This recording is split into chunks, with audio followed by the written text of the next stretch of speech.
Hello everyone, I am Pushpak Pandit and I welcome you all to my YouTube channel Being Bookish.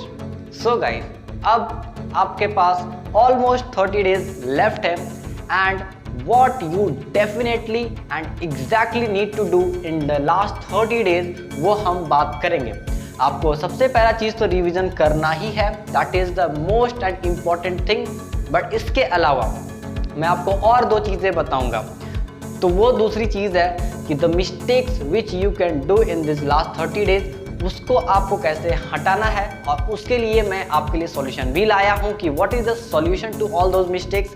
And the third important thing is that is there any book which is specifically made for ICSE class 10 semester 1 and which definitely and exactly focuses on revision.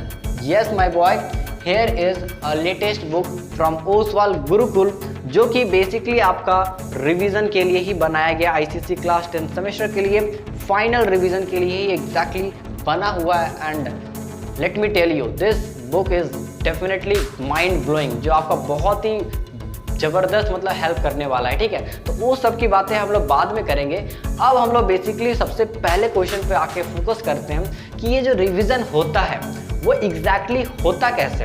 तो पहली बात, आप एक question का answer दो, आप किस category के स्टूडेंट हो। अभी किस कैटेगरी का बोलने का मतलब है सिंपल सा, आपका जो सिलेबस है वो कहाँ कंप्लीट है, 80 to 90% में कंप्लीट है कि 100% में कंप्लीट है, या फिर इधर 50 से लेके 80% तक कंप्लीट है, ऐसा कुछ है। तो आप किस कैटेगरी में बिलोंग कर रहे हैं पहले तो वो समझ लो। ठीक है, अगर आप इस कैटेगरी में बिलोंग कर रहे हो तो सबसे पहली बात जानो कि आपको अभी बहुत ज़्यादा मेहनत करने की ज़रूरत है। आपको अभी बेसिक बिल्ड करने में बहुत ज़्यादा मेहनत लगेगा। तो पहले आप 1 या 2 वीक ले लो, मैं आपको अभी भी टाइम देता हूँ कि आप 10 से 12 डेज ले लो और आपका सिलेबस कंप्लीट करो 100% में। Same thing goes for 80 to 90%। But हाँ, इसके लिए मैं थोड़ा सा अपलोड करूँगा उनके लिए, क्योंकि at least they have made up to 80 to 90%। अब वो इजीली 80 to 90% से 100% आ सकते हैं विद इन 7 डेज। ठीक है, थोड़ा सा मेहनत आपको करना पड़ेगा। जो आपका बाकी का जो दिन रहता है जिसमें आप 4 घंटे पढ़ते थे, ना यू मेक डेफिनेटली आपको आप थोड़ा सा मेहनत बढ़ाना पड़ेगा 5 या 5.5 आवर्स में। I hope you are getting my point. और जो 100% में पहुंच चुके हैं, very good, this is really a big thing कि आप इतने दूर पहुंचे। तो पहली बात आपको समझ में आ गया कि आपको क्या करना है। अच्छा, अब मेनली कि जो रिवीजन होता है वो करते कैसे हैं। देखो, अभी तक जो तुमने अभी तक चैप्टर पढ़ा होगा वो किस टाइप से पढ़ा होगा, मतलब चैप्टर वाइज पढ़ा होगा। एक चैप्टर पढ़ा, उसके रिलेटेड जितने भी क्वेश्चन है वो मैंने कर दिया, मतलब एक टाइम पे एक चैप्टर पूरा फोकस किया, उस पर पूरा कॉन्सेप्ट क्लियर किया। उस तरीके से आप हर एक चैप्टर को, be it the subject of physics, chemistry, maths, हर एक सब्जेक्ट में ऐसे ऐसे आप करके अप्रोच बढ़े होगे। बट एक्चुअली में ये जो रिवीजन है ये होता कैसे, जो मैंने पर्सनली लास्ट टाइम पे किया था। तो मैंने ऐसा कुछ किया था कि जो रिवीजन है वो क्या होता है, ऑन अ होल होता है। ठीक है, ऑन अ होल मतलब कि अगर मैं फिजिक्स की बात करूं, ठीक है, तो फिजिक्स में ऐसा नहीं कि अब रिवीजन करूंगा, खाली फर्स्ट चैप्टर करूंगा और फिर छोड़ दूंगा। नहीं, मेरे ख्याल से ये कोई रिवीजन का तरीका नहीं हुआ। ये तो आप मतलब एक एक करके फिर से चैप्टर वाइज ही पढ़ रहे हो। मेरा मानना है कि जब हम रिवीजन कर रहे हैं तो ऑन अ होल करें। अगर मैं फिजिक्स की बुक उठाऊं तो मैं फिजिक्स में जितने भी चैप्टर आ रहे हैं, work energy, power, machine, refraction of light, sound वगैरह, जितने भी चैप्टर्स वगैरह आ रहे हैं उन सभी का ऑन अ होल रिवीजन करूं। इससे फायदा क्या है कि जब फिर भी मतलब कंपेयर हमेशा करना पड़ेगा कि आप चैप्टर वाइज पढ़ रहे थे, तो अगर आप मतलब वर्क वाला चैप्टर पढ़ रहे हो, वर्क एनर्जी पावर, तो उससे अगर मैं स्पेसिफिकली कोई क्वेश्चन पूछे तो आप उस समय बता सकते हो थे। लेकिन अभी जब आपको मैं रिवीजन करने बोल रहा हूँ तो मतलब पूरे फिजिक्स की मैं रिवीजन करने बोल रहा हूँ। इसका ये सिंपल सा मतलब है कि अगर फिजिक्स में मैं पहला क्वेश्चन वर्क एनर्जी पूछूं तो वो भी आप बता सको, रिफ्रैक्शन से पूछूं तो वो भी आप बता सको, नेक्स्ट मशीन पे चल जाओ थर्ड क्वेश्चन तो वो भी आप बता सको। मतलब क्वेश्चन जो है यहाँ से यहाँ भागूं, ठीक है, समझ में आ रहा, क्वेश्चन में यहाँ लो, फिर यहाँ लो, फिर यहाँ लो, तो हर जगह से आप क्या कर सको, बता सको। और इसी से आपका पूरा कॉन्सेप्ट भी क्लियर होगा कि ऑन अ होल जितने भी आपने अभी तक 6 या 7 चैप्टर पढ़े उनमें से आपका पूरा समरी क्या निकल रहा है। एक एक चैप्टर तो आपने समझ गया, लेकिन रिवीजन और एक्चुअली आप क्वेश्चन के लिए रेडी कैसे होगे जब आप ऑन अ होल कोई भी चैप्टर से क्वेश्चन आए और आप उसको अच्छे से कर सको। तो ये होता है मेरा रिवीजन का प्लानिंग। ठीक है, तो रिवीजन कुछ इस तरीके से किया जाता है। अब यहाँ पर कुछ प्लानिंग की भी बात कर लेते हैं। ठीक है, थोड़ा सा वीडियो हल्का हल्का लंबा चल जाए तो please don't mind, but this video will definitely help you guys, ये मैं आपको क्लियर करता हूँ।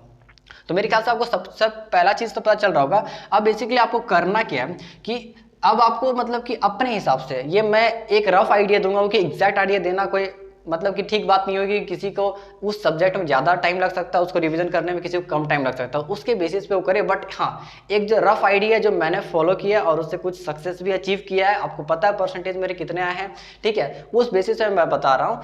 तो बेसिकली मैं क्या करता हूँ, जैसे कि आपने स्टार्ट किया पहला सब्जेक्ट, जैसे कि मान लेते हैं कि आप सबसे पहला सब्जेक्ट फिजिक्स से स्टार्ट करना चाह रहे हो, ठीक है, तो आप क्या करो 4 डेज ले लो, ठीक है, कि 4 दिन लूंगा, 4 डेज में लूंगा और 4 दिन में पूरा फिजिक्स में जितना चैप्टर आ रहा है उसको मैं एकदम पूरा एट अ स्ट्रेच में पूरा खत्म कर लूंगा। तो बेसिकली इसको मैं डिवाइड कर दूंगा कि 2 दिन थ्योरी के लिए और 2 डेज मैं कर दूंगा इसके न्यूमेरिकल्स के लिए।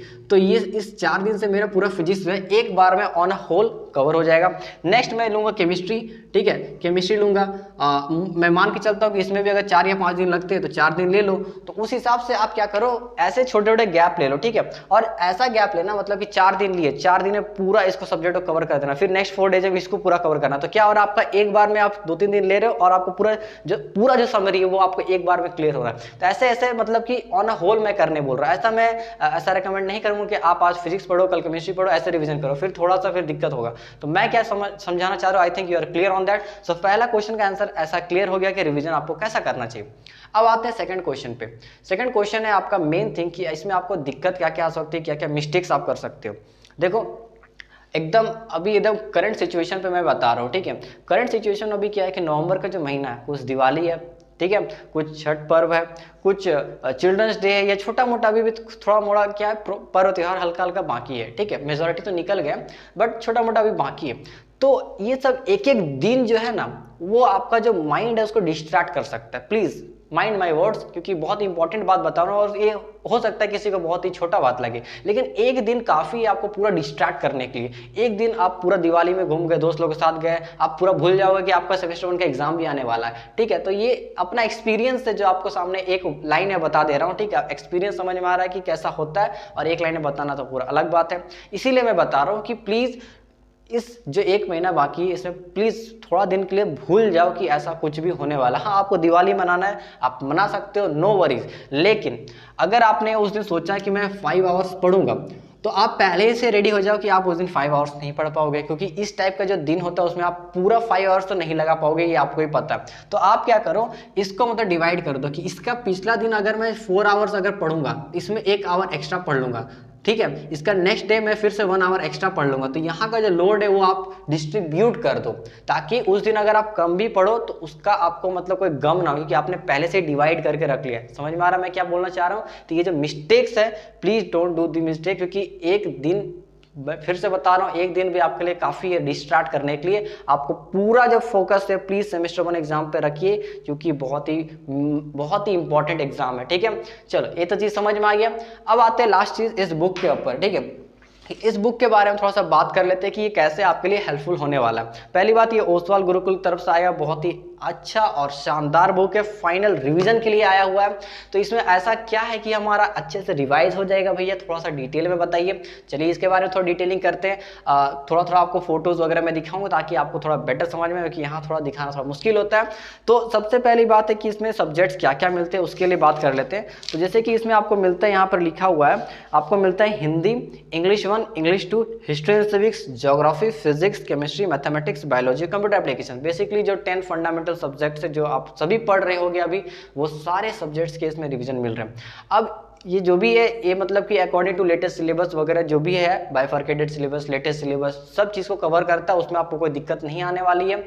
अब इसमें बेसिकली क्या है, जैसे कि इसके बारे में मैं थोड़ा बता दूं। जैसे कि फिजिक्स में ले लो, ठीक है, आज फिजिक्स का ही पूरा चल रहा था, फिजिक्स को ही कंटिन्यू करते हैं। जैसे कि फिजिक्स है, फिजिक्स में आपको पता है कि वही work, energy, power, light, machine, ये सब जो चैप्टर आ रहा है। सबसे पहले आप जब फिजिक्स का सेक्शन खोलोगे तो आपको क्या मिलेगा, हर एक चैप्टर का शॉर्ट नोट्स, 1 पेज या 2 पेज का, आपको पूरा जो समरी टाइप का जो होता है, हर एक इंपॉर्टेंट चीज के नोट्स वो आपको मिल जाएंगे। तो बेसिकली अगर आपने अभी तक नोट्स वगैरह नहीं बनाए, आपको जरूरत है, तो बेसिकली बहुत ही बेटर बात होगी यहाँ पर कि आपको एक बार में पूरे अच्छे से चीज मिल जा रहे हैं, सारे के शॉर्ट नोट्स मिल जा रहे हैं। वैसे अगर केमिस्ट्री की बात करूँ, ज्योग्राफी की बात करूँ, हिस्ट्री की बात करूँ, कंप्यूटर एप्लीकेशन की बात करूँ, हर एक सब्जेक्ट वाइज में हर एक जो चैप्टर होता है, उस चैप्टर को इन्होंने पकड़ा, उससे रिलेटेड जितने भी नोट्स है उन्होंने एक जगह बना के रख दिया, एक हिसाब से समरी के टाइप से। तो बेसिकली जब आप उसे पढ़ोगे तो आपका एक हिसाब से पूरा पहले रिवीजन हो जाएगा।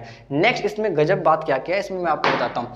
आपको मतलब इसमें 2 टाइप का क्वेश्चंस मिलेंगे, ठीक है। दो टाइप का क्वेश्चन बोलने का मतलब कि पहला चीज़ आपको ऐसा कुछ मिलने वाला है, जो फर्स्ट चीज़ है वो आपको है कि जैसे कि आपको मान लेते हो जो मान लेते फिजिक्स, इसमें 7 चैप्टर्स या 6 चैप्टर ऐसे आ रहे हैं, ठीक है।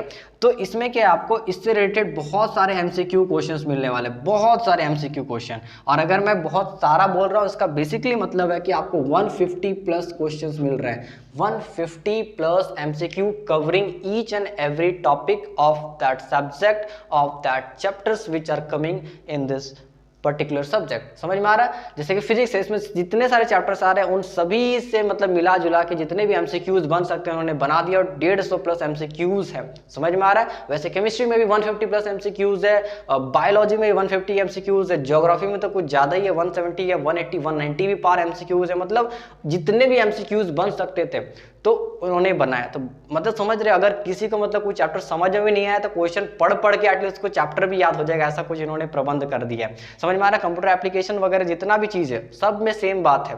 बहुत ही बढ़िया क्वेश्चन है, बहुत सारे क्वेश्चन है। 30 डेज में इतने सारे क्वेश्चन करोगे तो आपको पूरा जो कॉन्सेप्ट है आराम से मिल जाएगा, कि जो क्वेश्चन ढूंढने वाला काम है वो भी ये आपको करा देता है। अच्छा, ये तो हो गया आपका बहुत तरफ 150 प्लस एमसीक्यू। दूसरा जो टाइप का क्वेश्चन है वो आपके लिए सेल्फ असेसमेंट क्वेश्चन पेपर, ठीक है। सेल्फ असेसमेंट इन्होंने दिया है।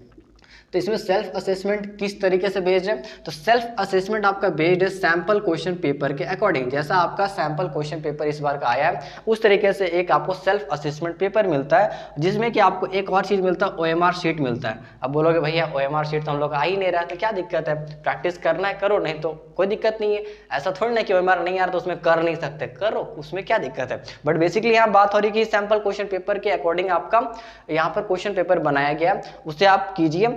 उसके बाद जो आंसर है ना, वो आपको आंसर इस बुक में नहीं मिलेगा, लेकिन आपको उसके लिए QR कोड मिलेगा, ठीक है। उस QR कोड को अगर आप स्कैन करते हो तो बेसिकली आपको जितने भी ये सेल्फ असेसमेंट के क्वेश्चंस थे उनका आपको सॉल्यूशन वीडियो सॉल्यूशन मिल जाएगा बेसिकली। तो समझ में आ रहा है इसमें बुक में क्या क्या खासियत है।